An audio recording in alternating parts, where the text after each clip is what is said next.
On Live at Noon, an arrest 3 decades after the alleged crimes, what this man is accused of, and the civilian who helped police rally the evidence. And roads are blocked after a water main break in Holiday, the streets you should avoid. Hey, it's warm and windy today, but a storm arrives tonight. Let's talk timing in my forecast. We start with breaking news. Citations have been issued against the owners of these 2 dogs. They bit off the hand of a 4-year-old boy in Layton. Davis County Animal Control says the owners have been cited with 2 counts of possession of dangerous animals and 2 counts of abatement of public nuisance animals. They also say a shelter has offered to relocate the dogs, but the owners have declined that offer. No word yet on what is going to happen to those dogs. Also breaking at this hour, a judge has decided former Utah State football player Torrey Green will serve his sentences consecutively. Each of Green's charges carry a possibility of 5 years to life. Prosecutors say a parole board will determine the exact amount of time Green will spend behind bars. We'll continue to update this story as the details come in. Our top story at noon, West Valley City Police say there may be more victims after they arrested a man who's accused of abusing 7 children over the course of more than a decade. Thank you for joining us for Live at Noon. I'm Max Roth. And I'm Dora Scheidel. Fox 13's Haley Higgins joins us live with some of the disturbing details regarding this developing story. Haley. Well, yes, Dora and Max, the details are disturbing. We won't go into them exactly, but we can say that there were 25 counts of child sex abuse and child rape, but police say by 70-year-old David Williams. Police say it happened here at this home behind me while he was living here. He no longer lives here when he was arrested about 6 o'clock this morning, but the abuse allegedly happened between 1983 through 1997. Victims were young girls between 4 and 12 years at the time of the alleged abuse. One of the victims, now a woman, came forward last fall and helped detectives find the others. Also very thankful for the victims who came forward, who were willing to speak and who were willing to actually put a voice to what happened to them all of these years ago.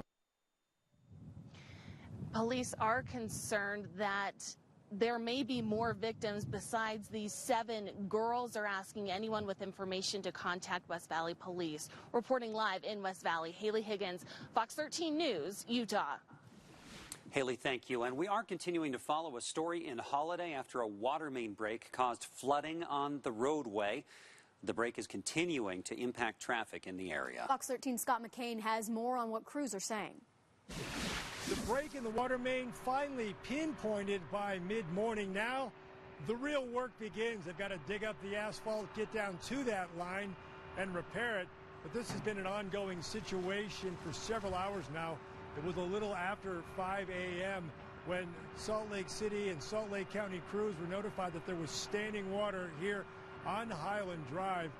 It was a situation again where they were able to determine it was the result of a broken water main. They were able to stop traffic, get the crews in here, begin work on it.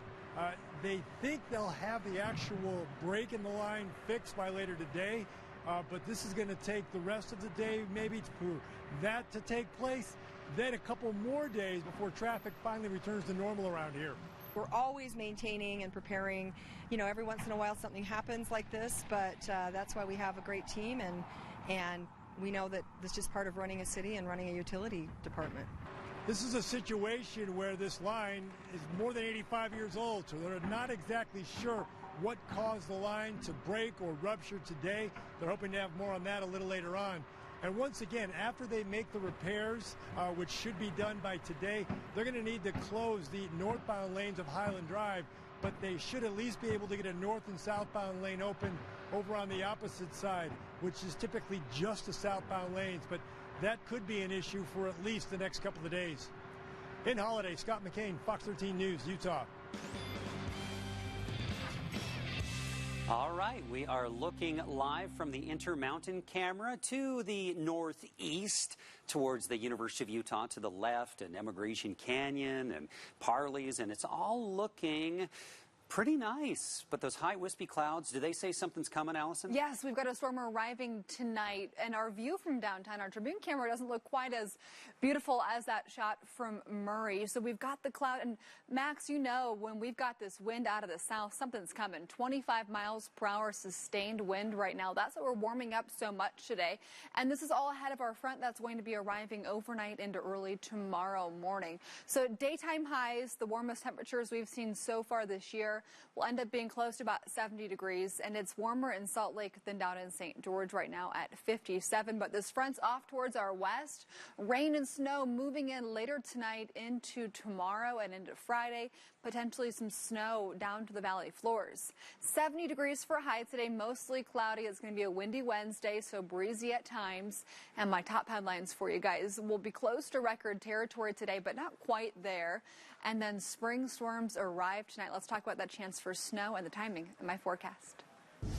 Thanks, Allison. A young boy is in critical condition after an accident on a swing set in Lehigh. It happened around 6:30 last night near 17th West and 4th South.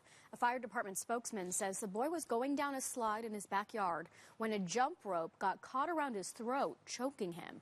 A medical helicopter took the child to Primary Children's Hospital. Investigators are calling it an accident. One man is in critical condition after being involved in a car accident in Murray. This happened just under the I-15 overpass along 5300 South. It was late last night.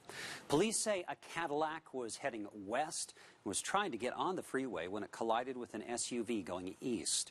When police arrived on scene, they found the Cadillac flipped and the driver pinned inside. From what we can see, it was a pretty hard impact. It's still under investigation, so we don't know all the details at this point. The man inside that Cadillac was taken to the hospital. The person driving the SUV walked away from the accident with no injuries. Police closed off several lanes to clean up the scene, but those are back open this morning. A man accused of killing 6 people in a crash in Wasatch County is expected to enter a plea. Utah Highway Patrol troopers say Jamie McKenzie of Heber City drove a dump truck into oncoming traffic on U.S. Highway 40 last October, killing 6 people. A warrant shows his blood alcohol content was nearly 5 times the legal limit.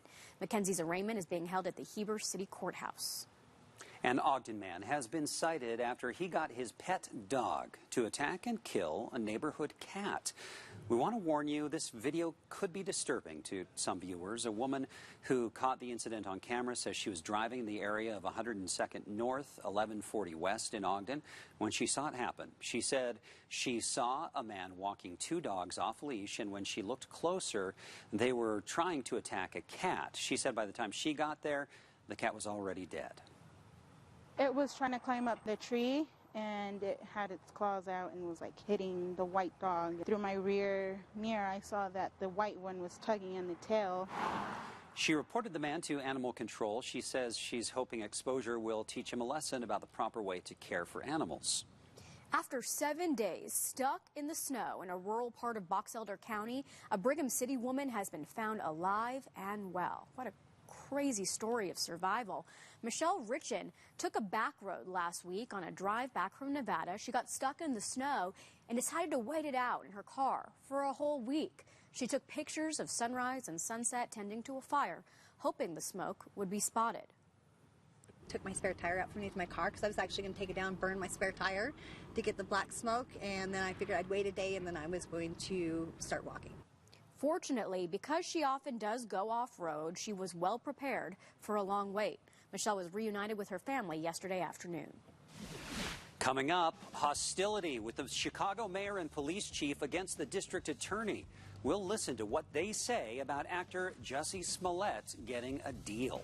And the man who ran over people during a white nationalist rally in 2017 may be changing his plea deal. We're going to have the details coming up. Transportation Secretary Elaine Chao in the hot seat, answering Congress's questions about the FAA's relationship with Boeing. I'm Ray Bogan in Washington with the latest coming up.